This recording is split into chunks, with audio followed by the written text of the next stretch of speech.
You know, so many people feel like they have to make a choice, either career or staying home with their children. What I want to say to you is I'm the living, breathing model that you can have both. You just have it at different times of your life.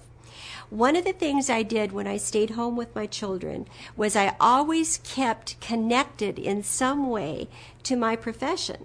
And so I subscribed to professional magazines. Once a year, I would go to a conference that had to do with something in my area of expertise. I got very involved in the community, and one of the things I helped to do was to create an intergenerational sharing program where I found retired people and many adults throughout the community that would share their hobby, their skill, their gift, their talent with a few grade school children. I also, during that time, went back and finished my master's degree. Now, I took one class a quarter for 5 years. So during that time, my children saw me writing papers, meeting with study groups, reading.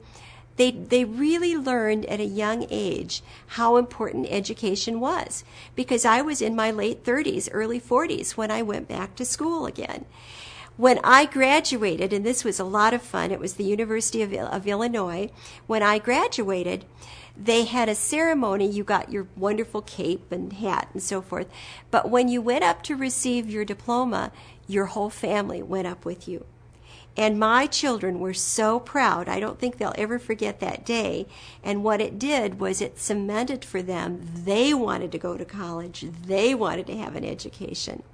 So part of the values that you impart when you do stay home make a huge difference, not only for your children, but the work that you're able to do, volunteering in the community, and then keeping your skills alive in many different ways.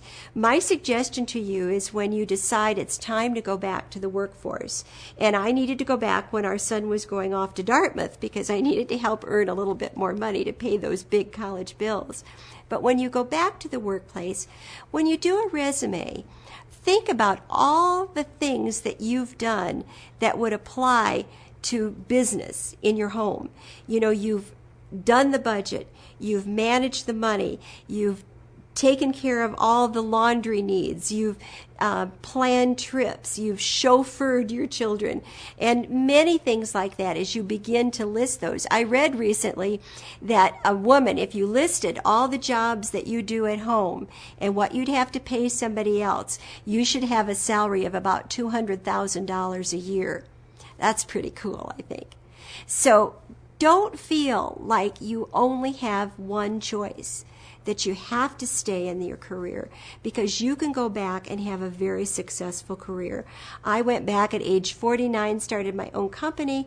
I've spoken on 7 continents. I've written 11 books. I've had a wonderful blessing of being able to impact people's lives. And I probably couldn't have done nearly as good a job if I hadn't had that time at home to relax, to enjoy my children, to guide and nurture them, and then to be able to come back and hit that ground running. So you always have a choice. And my hope would be, if you possibly can, to stay home with those children and to guide them, and then go back and you have your own life and a wonderful career later.